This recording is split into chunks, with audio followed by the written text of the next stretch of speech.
विवाहित महिलांच्या हक्काबाबत न्यायालयाचा महत्त्वपूर्ण निर्णय समोर आला आहे।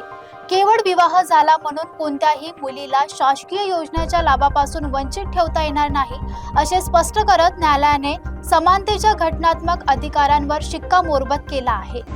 केवळ विवाहित असल्याच्या कारणावरून महिलांना विविध शासकीय आणि कल्याणकारी योजनांच्या लाभापासून दूर ठेवण्याच्या प्रथेवर न्यायालयाने स्पष्ट शब्दात नाराजी व्यक्त केली आहे। विवाहानंतर मुलीचे तिच्या माहेराशी असलेले नातं संपत नाही, असं निरीक्षण नोंदवत न्यायालयाने महत्त्वपूर्ण निर्णय दिलाय।